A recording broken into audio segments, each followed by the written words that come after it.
पान क्रमांक 88, लूकचं शुभवर्तमान अध्याय 6 वचन 38 मी वाचतो, सर्वांनी लक्ष द्या. द्या म्हणजे तुम्हास दिले जाईल, चांगले माप दाबून हलवून व शीक भरून तुमच्या पदरी घालतील. कारण ज्या मापाने तुम्ही मापून द्याल त्याच मापाने तुम्हाला परत मापून देण्यात येईल. Hallelujah, hallelujah, hallelujah, hallelujah, hallelujah, hallelujah, hallelujah. प्रभू येशू सांगत आहे की द्या म्हणजे तुम्हास दिले जाईल. हे एक स्लोगन नाही आहे, जसं आता आपण ऐकतो नियम पाळा कोरोना टाळा, पाणी अडवा पाणी जिरवा. तसं हे स्लोगन नाही आहे की द्या म्हणजे तुम्हास दिले जाईल. हे तर देवाच्या राज्याचं एक जळजळीत, एक धडधडीत गणित आहे. परमेश्वराच्या राज्यातलं एक स्पष्ट समीकरण आहे. परमेश्वर म्हणतोय की द्या म्हणजे तुम्हास दिलं जाईल. परमेश्वर सांगतोय देण्याविषयी. त्याचं कारण असं आहे की स्वतः परमेश्वर देणारा आहे. बायबल इथपर्यंत सांगतं की घेण्यापेक्षा देण्यात धन्यता आहे. परमेश्वर म्हणत आहे की तुम्ही द्यायला शिकलं पाहिजे, कारण त्याचा स्वभाव देण्याचा आहे. जसा एखादा वकील वडिलाला वाटतं की माझा मुलगा शिकून पुढे मोठा होऊन वकील व्हायला पाहिजे, जसं एखाद्या डॉक्टर वडिलाला वाटतं की माझा मुलगा शिकून पुढे जाऊन डॉक्टर व्हायला पाहिजे, त्याप्रमाणे परमेश्वर जो देणारा आहे, ज्याचा स्वभावच देण्याचा आहे, संबंध समीकरण राज्याची गणितं हे सांगतात की परमेश्वराचं राज्य हे देण्याचं राज्य आहे. म्हणून जेव्हा सकाळचा सूर्यप्रकाश जेव्हा आपण घेतो तेव्हा तो कुठल्या फॅक्टरीतून वर येत नाही. जेव्हा आपण हवा घेतो तेव्हा ती कुठल्या कंपनीत बनत नाही. जेव्हा आपण पाणी घेतो तेव्हा ते पाणी कुठली कंपनी बनवत नाही. हे तर सगळी काही स्वर्गाच्या राज्यातून झालेली आपल्यावरची परमेश्वराची दया आहे. देव देतो तेव्हाच आपल्याला मिळते, त्याशिवाय आपल्याला काहीच मिळू शकत नाही. ही देवाची दया आहे. आपल्या घरामध्ये जे घरापर्यंत येणारं पाणी आहे ते काय पाणी BMC बनवत नाही. हे पाणी देव स्वर्गाच्या राज्यातून पाठवतो. हे पाणी देव आकाशातून पाठवतो. ते कुठेतरी साठवलं जातं, त्याच्यावर प्रक्रिया होते आणि मग ते नळाच्या माध्यमातून आपल्या घरापर्यंत पोहोचते. पण मुळाशी जर गेलात तर तुम्हाला हे स्पष्ट समजेल की देणारा देव आहे. देव देणारा आहे, हा त्याचा स्वभाव आहे. आणि म्हणूनच परमेश्वर म्हणत आहे की तुम्ही द्यायला शिका. बायबल इथपर्यंत सांगतं की जसा तुमचा पिता दयाळू आहे तसं तुम्हीही दयाळू व्हा. जर आपण परमेश्वर पित्याला अब्बा बापा अशी हाक मारतो, आपण आपल्या परमेश्वराला निर्माण करता अशी हाक मारतो, हे पित्या अशी हाक मारतो, तेव्हा त्या पित्याची इच्छा आहे की त्याच्यावर विश्वास ठेवणाऱ्या लोकांनी, त्याच्यावर विश्वास ठेवणाऱ्या त्याच्या मुलांनी, त्याच्यावर विश्वास ठेवणाऱ्या त्याच्या मुलींनी द्यायला शिकलं पाहिजे. म्हणून येशू ख्रिस्त सांगत आहे, येशूच्या मुखातले निघालेले स्पष्ट शब्द आहेत, द्या म्हणजे तुम्हास दिलं जाईल. दिल्याने भरपूर काही होतं. परमेश्वराचं गणित आहे, द्या म्हणजे तुम्हास दिलं जाईल. आणि जग मानतं तू साठवून ठेव, तू साठवून ठेव म्हणजे तुझ्याकडे जास्त राहील. जेवढा साठवशील, पतपेढीत साठवशील, बँकेत साठवशील, जमिनी घेऊन ठेवशील, सोनं चांदी घेऊन ठेवशील, हे तुला बरं राहील. परंतु परमेश्वर ह्याचं काहीतरी वेगळं सांगतोय. परमेश्वर म्हणतोय द्या म्हणजे तुम्हास दिलं जाईल. दिलं जाईल हा जो शब्द आहे, हा देणारा दुसरा तिसरा कोणी नसून स्वर्गाच्या राज्यामध्ये बसलेला आपला परमेश्वर आहे. ही देण्याची भूमिका त्याची आहे. हा देणारा परमेश्वर आहे. जेव्हा आपण असं करतो तेव्हा परमेश्वराला आनंद होतो. जेव्हा मुलं आईवडिलांच्या आज्ञेप्रमाणे वागतात, मुलं आईवडिलांना जसं आवडेल असं वागतात, तेव्हा आईवडिलांना आनंद होतो. त्याप्रमाणे परमेश्वर पिता जेव्हा आपल्या मुलांकडे बघतो आणि जेव्हा तो बघतो की हा माझ्या स्वभावानुसार करतोय, ही माझ्या स्वभावानुसार करते आहे, हिच्या देण्याने ही मला प्रगट करते आहे की माझा देव देणारा आहे. हा देण्याने मला प्रगट करतो की माझा देव, ज्याच्यावरती मी विश्वास ठेवलेला आहे, जो माझा निर्माणकर्ता परमेश्वर आहे, तो देणारा आहे. आणि म्हणून परमेश्वराच्या वचनामध्ये लिहिलेलं आहे, द्या म्हणजे तुम्हास दिलं जाईल. तुम्ही म्हणाल की मी काय देऊ शकतो? बरंच काही आहे. एका विश्वासणाऱ्या माणसाकडे परमेश्वराच्या राज्यात परमेश्वरा कार्य प्रत्यर्थ देण्यासारखं बरंच काही आहे. परंतु तुम्हाला द्यायला पाहिजे, देता आलं पाहिजे. तुम्हाला द्यायची बुद्धी झाली पाहिजे, तुम्हाला द्यायची कुवत झाली पाहिजे, तुम्हाला द्यायची मनसा, तुम्हाला द्यायची लालसा झाली पाहिजे. कारण मी देण्याने परमेश्वर प्रगट होतोय. मी देण्याने परमेश्वराच्या राज्याचं गणित प्रगट होतंय. मी देण्याने माझ्या देवाला मी जगासमोर पवित्र ठरवतोय. ही गोष्ट आपल्याला समजायला पाहिजे. येशू म्हणतोय द्या म्हणजे तुम्हास दिलं जाईल. तुम्ही काहीही देऊ शकता देवाला. देवाच्या राज्यासाठी, देवाच्या कार्यासाठी, देवाच्या लोकांसाठी काहीही देऊ शकता. तुम्ही सेवा देऊ शकता, तुम्ही मेहनत देऊ शकता, तुम्ही दान करू शकता, तुम्ही वस्तू स्वरूपात देऊ शकता. परमेश्वर म्हणतोय द्या. काय द्या ते लिहिलेलं नाही, पण द्या सांगतोय. हे तुम्ही तुमच्या जीवनातून ओळखा की तुम्ही काय देऊ शकता.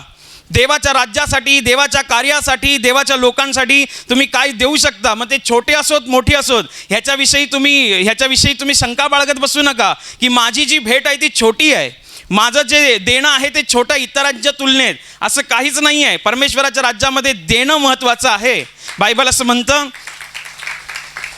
असं म्हणतं की जेव्हा येशू ख्रिस्त अभयारण्यामध्ये होता त्यावेळेला त्याचा ऐकण्यासाठी 5,000 पुरुषांची संख्या, त्यामध्ये अधिक काही स्त्रिया आणि अधिक काही मुलं होती.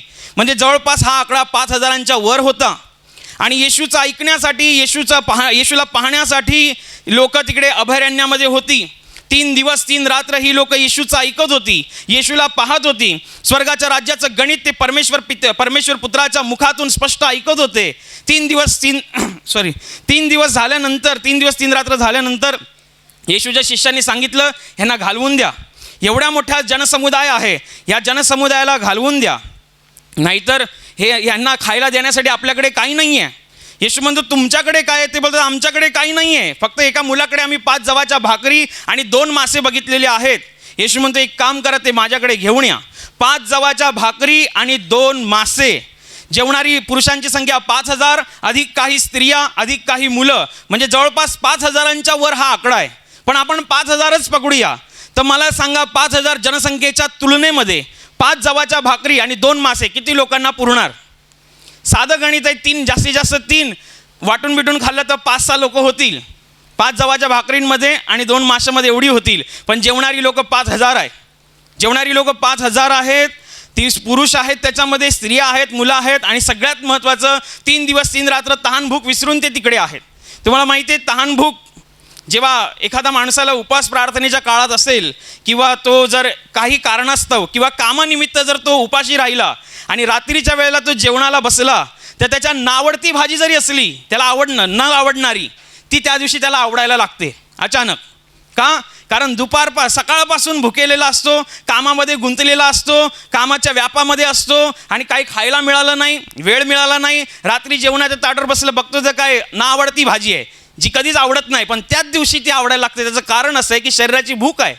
आणि हे लोक 3 दिवस 3 रात्र येशूचं ऐकायला तिकडे अभयारण्यामध्ये आहेत. आणि जेवणासाठी काय आहे? 5 जवाच्या भाकरीने 2 मासे. मग विचार करा, खाणाऱ्या लोकांनी कसं खाल्लं असेल, किती आवडीने खाल्लं असेल. कारण हे त्यांच्यासाठी आवडीचा विषय होता. 2 मासेनी 5 जवाच्या भाकरी आवडीचा विषय होता. म्हणजे जो माणूस एक भाकरी खातो, तो माणूस 2 भाकरी खातो.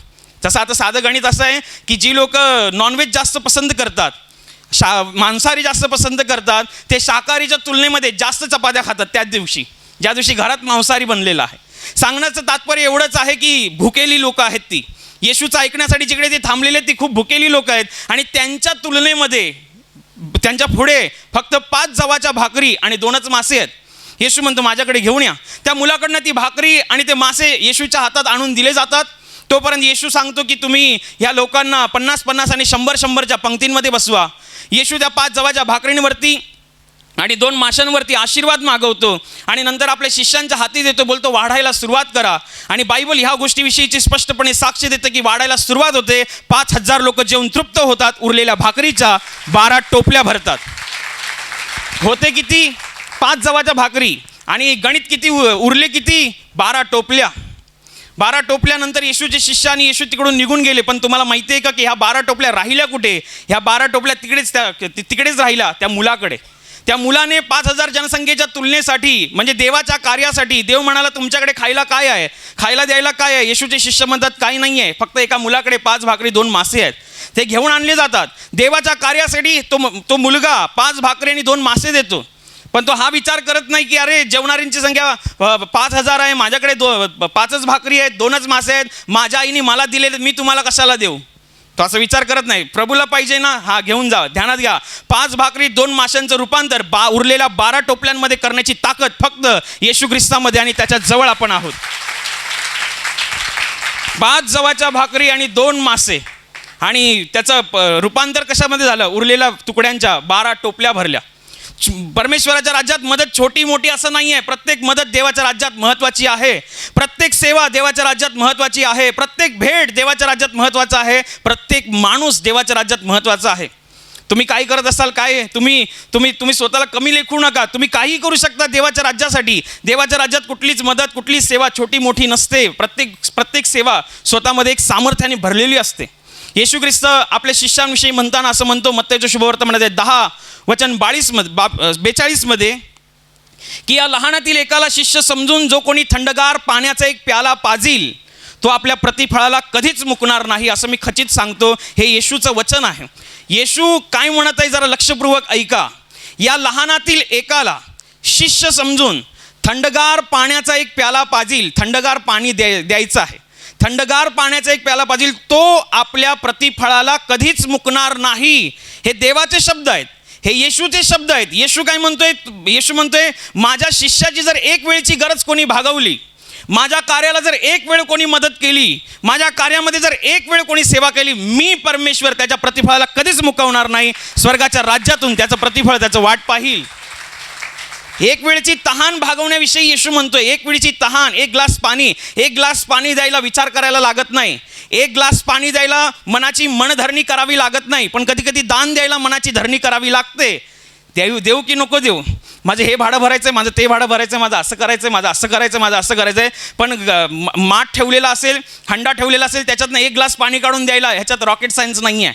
पण येशू म्हणते छोटी मदतसुद्धा माझ्यासाठी खूप महत्त्वाची आहे. माझ्या लहानातल्या लहान शिष्य समजून कोणी थंडगार पाण्याचा एक प्याला पाजेल तो आपल्या प्रतिफळाला कधीच मुकणार नाही. तर विचार करा, जी लोक दिवसरात्र देवाची सेवा करतात, जे दिवसरात्र देवाचं कार्य पुढे जावं म्हणून मेहनत घेत असतात, देव त्यांना विसरेल काय? देव त्यांना असाच सोडेल काय? माझं तो स्वतःचा अनुभव असा आहे की देवाच्या राज्यात केलेलं काम आणि गाळलेला घाम विसरायला देव अन्यायी नाही. त्याला बरोबर माहिती आहे की ह्या माणसाने माझ्या राज्यात काम केलेलं आहे, ह्या माणसाने माझ्या राज्यात घाम गाळलेला आहे. मी न्यायी परमेश्वर तुझ्या घामाचा, तुझ्या कामाचा स्वर्गाच्या राज्यातून न्याय करेन. कुठलीच मदत छोटी मोठी समजू नका.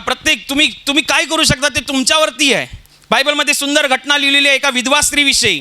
ही विधवा स्त्री दानपात्रामध्ये दान कराव्यास गेली. तिच्या अगोदर बरेच लोक दान करत होते आणि त्या बऱ्याच लोकांनी आपल्या उत्पन्नातून, आपल्या व्यवसायातून, आपल्या नोकरी धंद्यातून पुष्कळ पैसे तिकडे दान केले होते. आणि त्यामध्ये ही स्त्री होती, विधवा स्त्री. आणि हिने 2 दमड्या त्या दानपात्रामध्ये टाकल्या. आजूबाजूची लोक कुरकुरायला लागली. ते म्हणाले हे फारच कमी आहे, हे किती कमी आहे, असं आहे तसं आहे. लोक कुडबुडायला लागली. तेव्हा येशू आपल्या जागेवरती उभा राहून म्हणाला, मी तुम्हास खचित सांगतो, या तुमच्या सगळ्यांपेक्षा या विधवा स्त्रीने अधिक दान केलेलं आहे. आणि त्याचं कारण येशू पुढे असं देतो की तुम्ही जे केलेलं आहे ते तुमच्या मिळकतीतून केलेलं आहे. तुमच्या उत्पन्नाचं साधन प्रचंड आहे, तुमचं उत्पन्नाचं साधन मजबूत आहे आणि त्या फायद्यातून तुम्ही दिलेलं आहे. तर याचा अर्थ त्यांच्या गोष्टींना पण आशीर्वाद आहे. पण त्याच लाईनीमध्ये ही एक स्त्री होती जिची तिने उपजीविका टाकली. उपजीविका म्हणजे ज्या पैशांवरती तिचा घर खर्च चालणार होता ते सगळेच्या सगळे पैसे तिने दानपात्रात टाकले. 2 दमडी हा शब्द बायबलमध्ये लिहिलाय. ह्या गोष्टीला प्रमाण करतो की तिने त्याग करून दान केलेलं आहे. त्याग करून तिने देवाला दिलेलं आहे. 2 रुपये होते, पाहिजे तर ती एक ठेवू शकली असती आणि एक दिला असता. आता लोक असं समजतात की काय एक ठेवते आणि एक मी माझ्याकडे ठेवते. देवाला काय सगळं माहिती आहे? हा, माहिती आहे ना, त्याला सगळं माहिती आहे. तुम्ही 1 दिला तरी तो आशीर्वाद देणार आहे, तुम्ही 2 दिला तरी आशीर्वाद देणार आहे. पण बायबलचं वचन म्हणतंय, ज्या मापाने तुम्ही मापून द्याल त्याच मापाने तुम्हाला स्वर्गाच्या राज्यातून मापून देण्यात येईल. कुठलीच मदत छोटी मोठी नसते. प्रत्येक सेवा परमेश्वराच्या राज्यामध्ये काहीतरी महत्त्व ठेवते. तुम्ही द्यायला शिकलं पाहिजे. मग ते कसंही असेल, तुम्ही दानाच्या स्वरूपात असेल, मदतीच्या स्वरूपात असेल, सेवेच्या स्वरूपात असेल, द्या म्हणजे तुम्हाला दिलं जाईल. प्रत्येक छोटीतली छोटी मेहनत, प्रत्येक छोट्यातल्या छोटी सेवासुद्धा परमेश्वर त्याच्यावरती लक्ष ठेवतो. असं परमेश्वराचं सगळीकडे लक्ष असतं.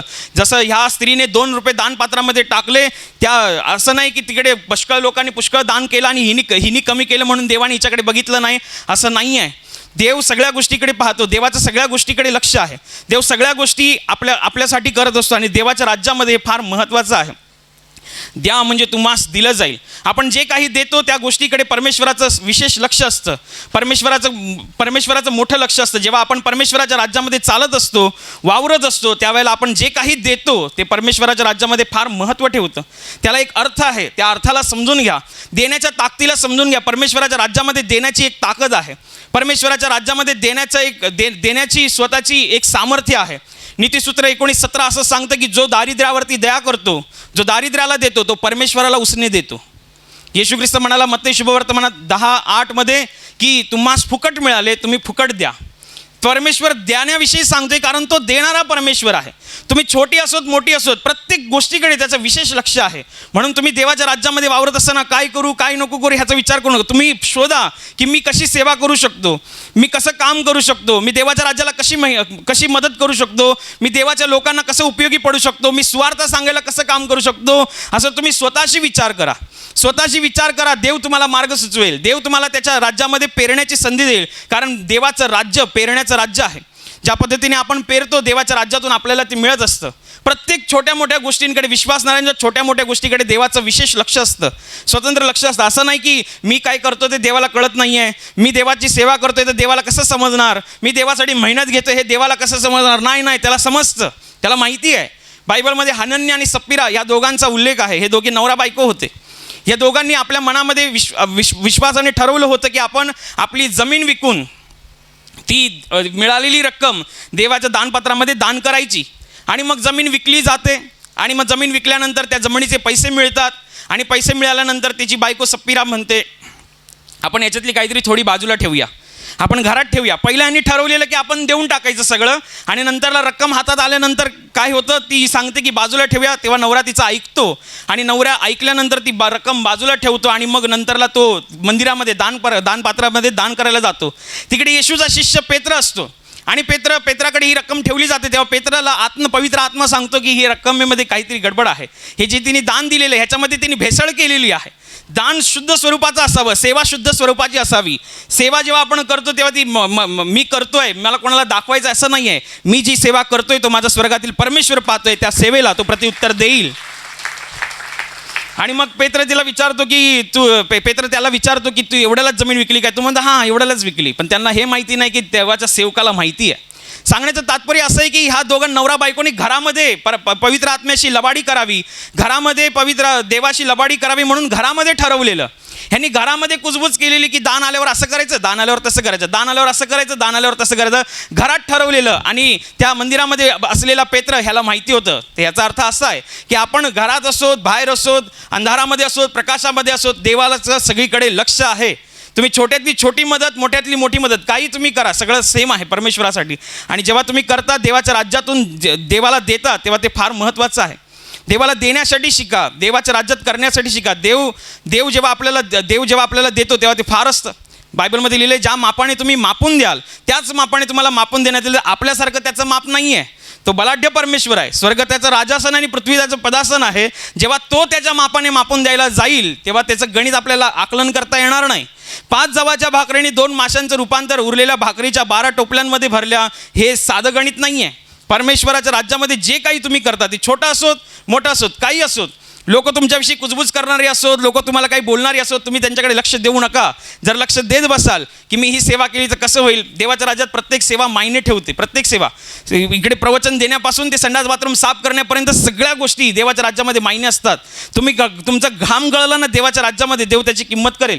म्हणून बायबलमध्ये पौलाच्या विषयी लिहिलेलं आहे की पौलाच्या अंगावरून रुमालानी फडकी टाकली जायची आणि ती रुमालानी फडकी आणून मग आजारी माणसांवर टाकली जायची. लोक बरी व्हायची, त्यांचे व्यंग निघून जायचे, त्यांचे व्याधी निघून जायचे, आजार निघून जायचे. का? कारण त्याचा अर्थ असा आहे की पौल परमेश्वराच्या राज्यासाठी जी झंझावाती मेहनत घेत आहे आणि त्याच्यामुळे त्याच्या शरीराला जो घाम येत आहे त्या घामाची देव किंमत करतो, त्या घामाची देव कदर करतो, देव सेवेची कदर करतो. देव तुम्ही जे काही देता त्याची कदर करतो. आणि जेव्हा देव कदर करतो तेव्हा स्वर्गाच्या राज्यातून आशीर्वाद आपली वाट पाहत असतात. म्हणून देवाच्या राज्यामध्ये द्यायला शिका. कसं करू शकता तुम्ही? वेळ देऊ शकता, तुम्ही सेवा करू शकता, सुवार्थ सांगू शकता, दुसऱ्यांसाठी प्रार्थना करू शकता, तुम्ही सुसमाचार सांगायला, सुवार्थ सांगायला तुम्ही आपल्या परिसरामध्ये जाऊ शकता, आपल्या गावांमध्ये जाऊ शकता. तुम्ही स्वतःहून शोधा की मी काय करू शकतो, मी काय करू शकते. बायबलमध्ये लिहिलेलं आहे की येशू ख्रिस्त जेव्हा एका त्या शिमोन परुषाच्या घरी असताना तिकडे एक पापी स्त्री आली आणि आपल्याजवळ असलेल्या सगळ्यात महागातली महाग वस्तू ती देवाच्या राज्यामध्ये घेऊन आली आणि ती येशूकडे घेऊन आली आणि तिला पश्चाताप झाला आणि ती रडत होती. तिच्या डोळ्यातनं निघणाऱ्या अश्रूंनी येशूचे चरण भिजत होते. तिने ते आपल्या केसांनी पुसले आणि पायाचं चुंबन घेतलं आणि महागातली महाग वस्तू तिने येशूच्या चरणाला लावली. त्या सुगंधी तेलाने संपूर्ण परिसर दळवळला, तो आजूबाजूचा परिसर दळवळला. तेव्हा लोकांना समजून गेलं की हा जो सुवास आहे, हे जे सुगंध आहे, हा महागड्या तेलाचा आहे, हा महागड्या अत्तराचं आहे, हे साधं काम नाही आहे. आणि म्हणून ते लोक कुजबुजतात की हिने नासाडी केलेली आहे, परंतु येशू म्हणतो हिला त्रास देऊ नका, हिने माझ्यासाठी चांगलं काम केलेलं आहे. तिने जे महागातली महाग वस्तू होती ती देवाच्या चरणाशी ठेवली. तिच्याकडून जे तिला देता आलं ते तिने केलं. विधवा स्त्रीने तिला जे देता आलं ते तिने केलं. तुम्ही पण तुमच्या जीवनामध्ये तपासून पहा. तुम्ही तुमच्या जीवनामध्ये तपासून पहा की मी काय करू शकतो. बरेच माध्यमं असतात, बरीच माध्यमं, फक्त तुम्हाला नजर फिरवायचे. नजर फिरवा, समोर नजर ठेवा आणि मग पहा की आता जसं आपल्या केंद्रामध्ये पण काम सुरू आहे, तुम्ही सेवा करू शकता, तुम्ही देवाच्या राज्यामध्ये सेवा करू शकता, मेहनत घेऊ शकता, आपली कला देवाच्या कामासाठी तुम्ही वापरू शकता. जेव्हा देवाच्या कामाला तुम्ही आपली कला वापराल, जेव्हा देवाच्या कामाला तुम्ही आपलं शरीर वापराल, देव त्या कलेवरती, त्या शरीरावरती स्वर्गाच्या राज्यातून आशीर्वाद देईल. आणि परमेश्वराचं हे द्या आणि द्या म्हणजे तुम्हाला दिले जाईल हे समीकरण आपल्या जीवनामध्ये अधिकाधिक काम करत म्हणून प्रार्थना करू. Hallelujah, hallelujah. आणि आता प्रार्थना करण्याची वेळ आहे. प्रभू येशू म्हणाला, माझ्या नावाने तुम्ही पित्याजवळ जे काही मागाल ते तुम्हाला परमेश्वराच्या गौरवाकरिता देण्यात येईल. होय, त्याचं वचन हेच सत्य आहे. त्याचं वचन तो पूर्ण करणं जाणतो. तो आपल्या वचनांना पूर्ण करण्याचं सामर्थ्य बाळगतो. म्हणून त्याच्या वचनावर, त्याच्या सामर्थ्यावर विश्वास ठेवून आपण सर्व मिळून प्रार्थना करत आहोत. म्हणून तुमच्या ज्या भागाला आजार आहे त्या भागावर हात ठेवा. तिथे हात ठेवणं शक्य नसेल तर आपल्या छातीवर हात ठेवा. तुमच्या जीवनातील आणि शरीरातील प्रत्येक दुःख, संकट आणि आजार प्रभू येशूच्या पवित्र नावाने या क्षणाला नष्ट होत. तुमच्या जीवनातील बंधनं आणि श्राप प्रभू येशूने वाहिलेल्या त्याच्या पवित्र रक्ताद्वारे या क्षणाला तुटून जावत. तुमच्या जीवनातील समस्या आणि सैतानाचा भयावह अंधार प्रभू येशू ख्रिस्ताच्या दिव्य आणि पवित्र प्रकाशामध्ये पूर्णपणे नष्ट होत. तुमच्यावर, तुमच्या कुटुंबावर प्रभू येशू ख्रिस्ताचे महान आशीर्वाद येऊत. आमेन.